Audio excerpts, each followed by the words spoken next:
Olá galera de Cé Gastronomia, aqui é Márcio Alves, sejam todos bem-vindos ao nosso canal.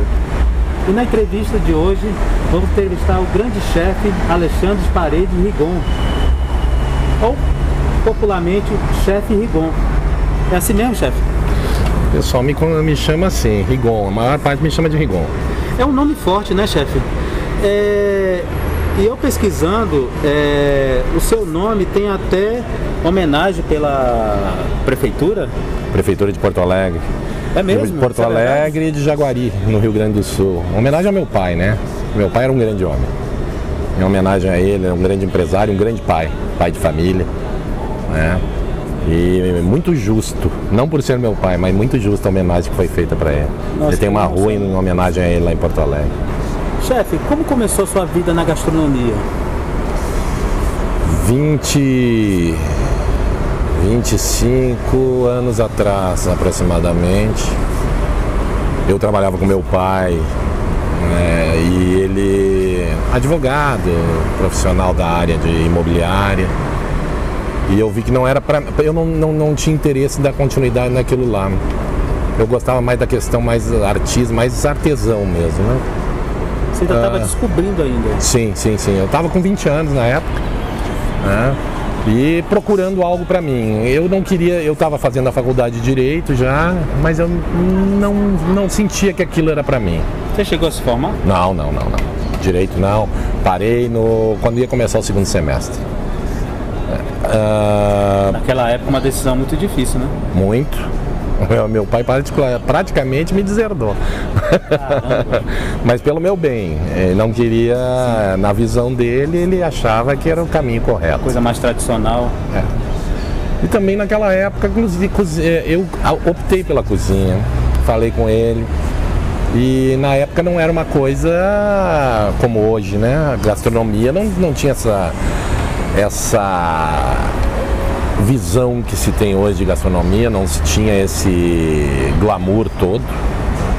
Cozinha era um trabalho bruto, normal, assim, e ninguém de dentro da cozinha nem aparecia na época, né? Ao menos não no Brasil. Na França já tinha começado essa reviravolta, né? Da saída do maître para a entrada do chefe de cozinha dentro do salão. Já tinha começado isso, mas no Brasil ainda não. Quem ainda aparecia dentro do restaurante ainda era o maître. Depois disso, aí começou a se desenvolver um trabalho.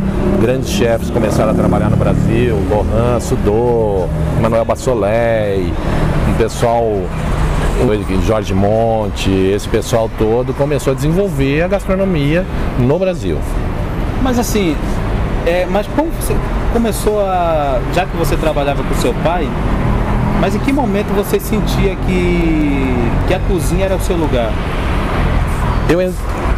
É até engraçado isso, tu ter perguntado.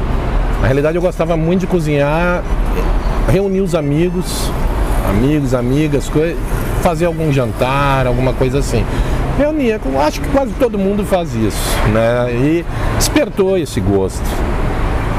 Depois eu inverti, né? Eu passei a não gostar mais de cozinhar para os amigos, não gostar mais de cozinhar em casa, né? Porque comecei a cozinhar comercialmente, né? Profissionalmente, e larguei o que me deu início à carreira, né? Parei de fazer, até por falta de equipamento em casa, essas coisas assim, que não se tem o mesmo tipo de equipamento que em restaurante. Mas praticamente foi esse o caminho. E eu acho que a grande parte das pessoas entra por aí mesmo. Mas assim, como você percebeu que você tinha que se profissionalizar? Você chegou a até viajar pelo mundo? Aí já foi uma consequência do trabalho. Então você já estava trabalhando? Já estava trabalhando na gastronomia, já estava trabalhando em Florianópolis, já estava trabalhando com um chefe francês em Florianópolis e comecei a concorrer, fazer concursos. Nesses concursos que eu consegui ganhar prêmios e através nesses prêmios estavam viagens para fazer cursos, bolsas no exterior. Você parou de cozinhar para os amigos porque você já estava trabalhando, mas você começou a trabalhar onde? Num restaurante, hotel? Como assim? Montei um bar em Porto Alegre e comecei a fazer num bar almoços dentro desse bar. Enquanto à noite trabalhava com petiscos no bar, né, o almoço eu brincava com peixes em Porto Alegre. Eu fazia almoço só com peixe, num lugar que se come carne, né? Tinha que ser diferente. Caramba. E como era próximo a um hospital, tinha uma certa facilidade de atrair um público que procurava esse tipo de trabalho. Daí, pouco tempo depois, me veio um convite. Uma forma muito inteligente, né? Desafio, né? É um desafio. Todo desafio às vezes tem uma recompensa bem maior do que a gente espera até. Eu não esperava, aí um chefe de cozinha francês me convidou para trabalhar com ele em Florianópolis. Era um cliente seu? Foi uma indicação, um cliente meu indicou a ele que tinha um perfil assim. E ele estava implantando um restaurante num hotel em Florianópolis.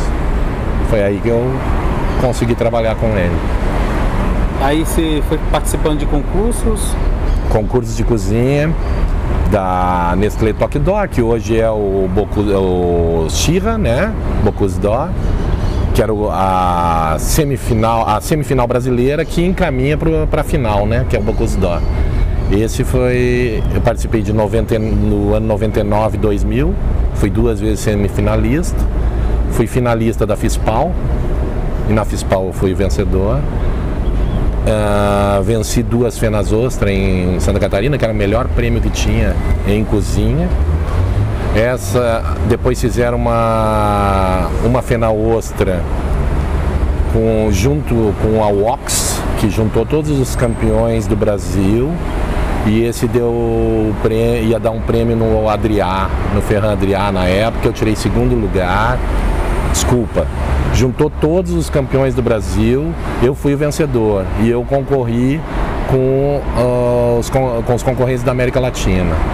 Nossa. México, América Latina, maneira de dizer, o Canadá estava incluso também.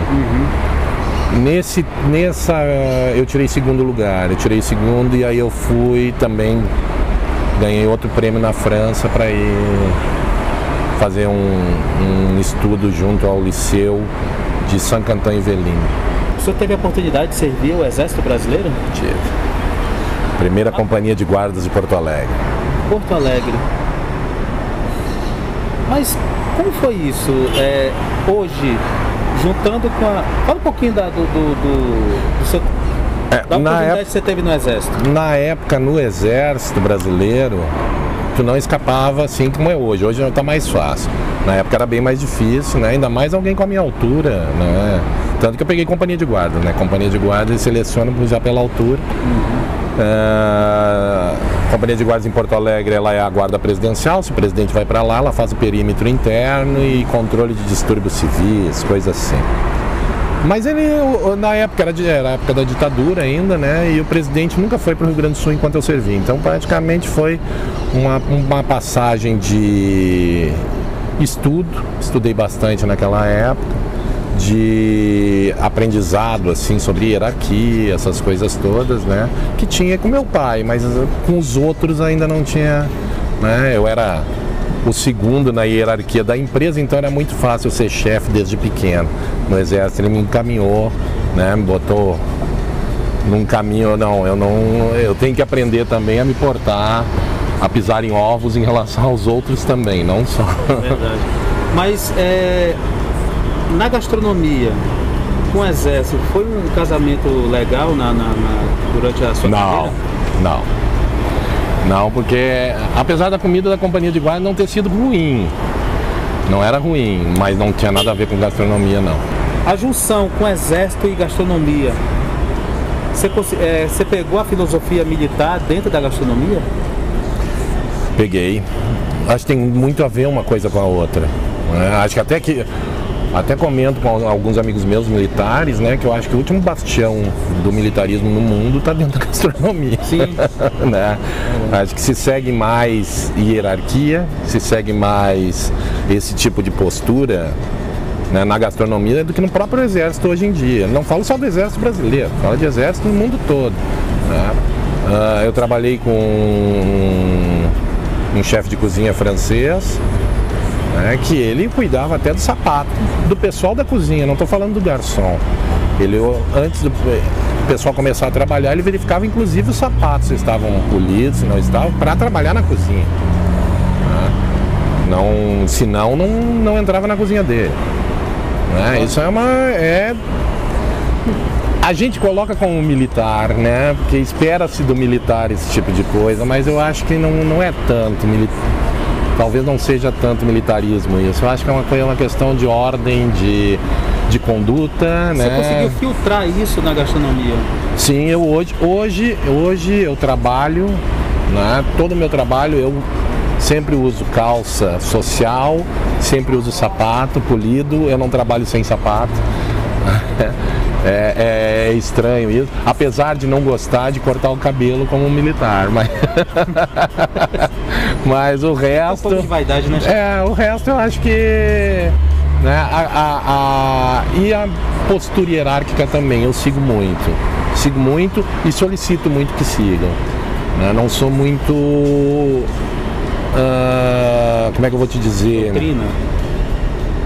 Não é uma doutrinação, né? Mas eu acho que a responsabilidade está no chefe, né? Eu não sou só eu que acho, né? Recai sobre ele sempre. E como recai sobre ele, né?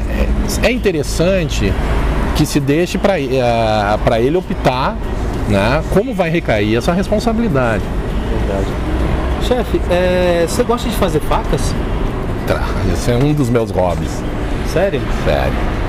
Cutelaria, né? Cutelaria. Como é que é esse trabalho? Como é que é esse...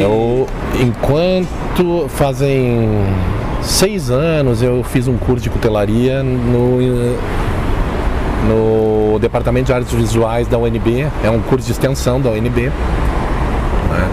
E de 6 em 6 meses abre esse projeto para alguns que conseguem se inscrever. Bastante pisado, bastante procurado. E eu consegui fazer esse curso e me apaixonei. Hoje, inclusive, eu colaboro junto com o Salão de Cutelaria, tudo o que acontece aqui em Brasília, eu sou um dos colaboradores, né? Ajudo a montar toda essa parte do salão, dou palestras sobre facas para a gastronomia, dentro do salão. Esse é um das minhas paixões. Cozinheiro, será que ele deveria fazer uma faca? Não sei se fazer, mas amar suas facas sim, como se fizesse. Eu não uso minhas facas, facas que eu faço eu não uso na cozinha, eu tenho muita pena de usar elas na cozinha, apesar de que eu não judio das minhas facas não, né? Eu tenho muito cuidado com elas, né? Mas eu trabalho só com facas industrializadas, não trabalho com faca produzida por mim.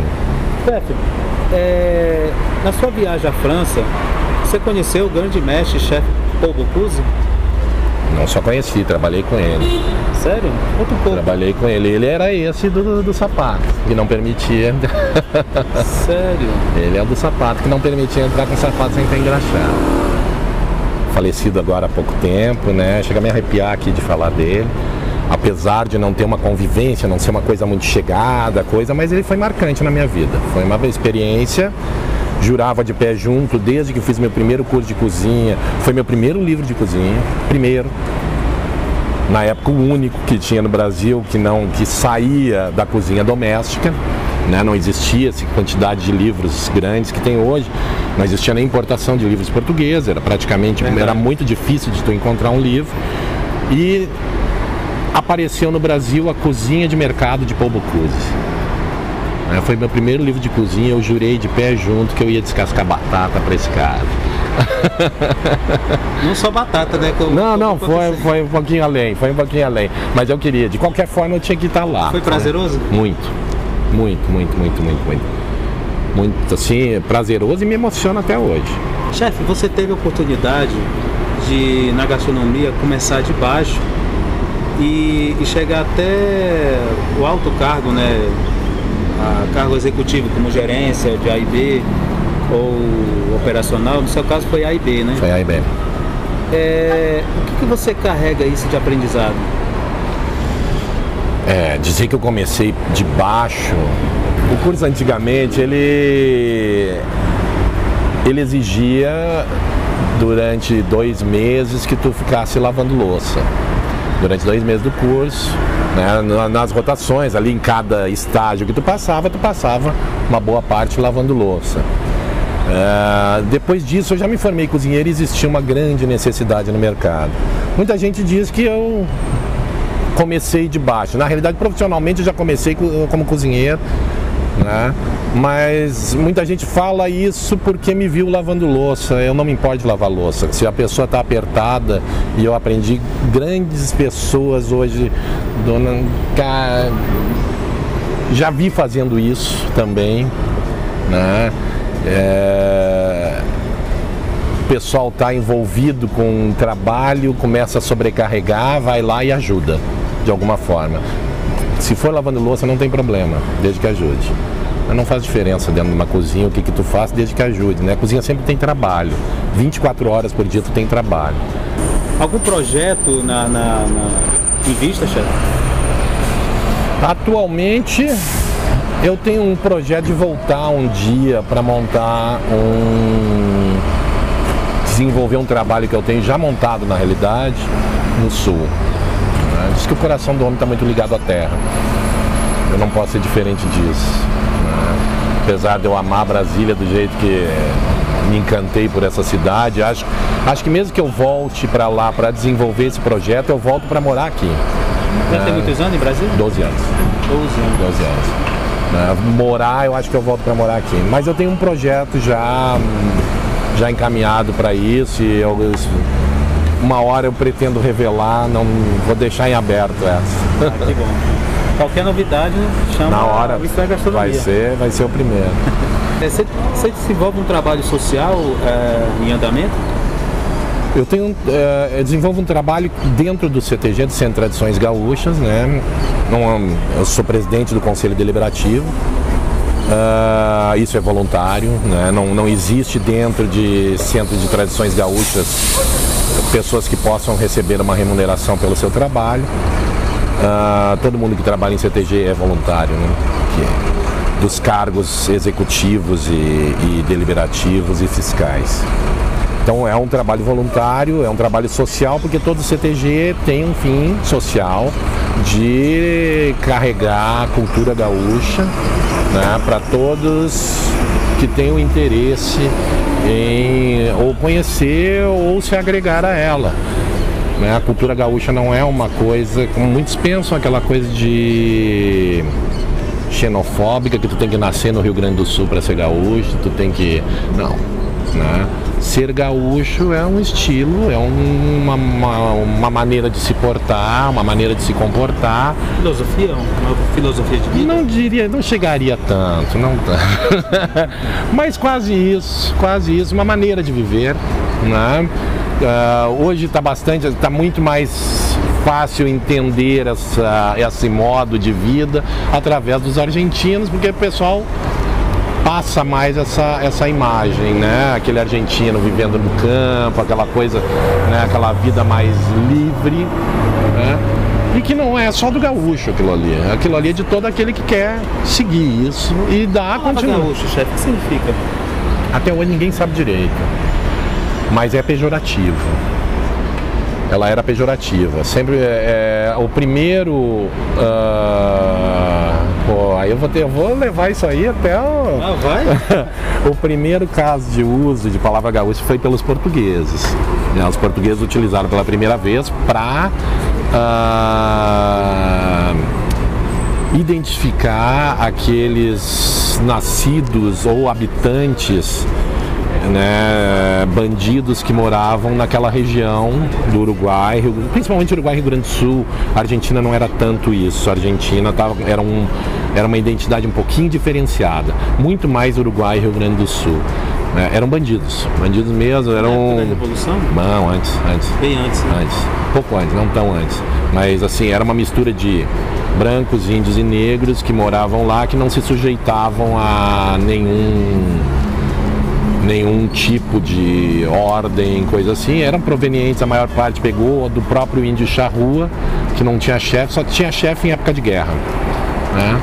E isso aí foi, quando tu falou se tem parentes nome importante Rigon, eu vou te dizer, meu sobrenome Paredes, que é o do meio, né? Foi o primeiro a citar a palavra gaúcho, né, em 1862, se não me engano, não pejorativamente. Está no Partenon Literário, lá no Rio Grande do Sul, era um grupo de estudos, e ele cita o gaúcho como o ser nacional, né, aquele que deveria ser, assim como o índio, considerado o ser nacional. Nossa, que importância o nome que o senhor carrega, né? Isso é importante, Espero um dia fazer jus. Uma missão, já. Tomara fazer jus, né? Porque não é fácil não, carregar fardo não é brinquedo. Eu imagino. Chefe, muito obrigado pela entrevista, agradeço muito. Te desejo todo o sucesso do mundo, paz. E peço a vocês que, por favor, se inscrevam no nosso canal, curte esse vídeo, compartilhe. E se tiver algum comentário, por favor, deixe seu comentário, ele é extremamente importante, gente. E até a próxima entrevista ou notícia. Visite o nosso canal. Até a próxima. Chefe Rigon é gremista ou internacional? Nem fala esse primeiro aí, sou colorado. Né? Já gerações de colorado na família, não... já está garantida a próxima geração também. Você conseguiu convencer não precisou, não. Será? Não, até porque se fosse hoje talvez um pouquinho mais difícil pela situação que está. Mas quando o Inter estava ganhando Mundial e coisa, ficou fácil, né? uma ótima ajuda. E a minha esposa torce pro outro, né? Eu não ouso falar o nome.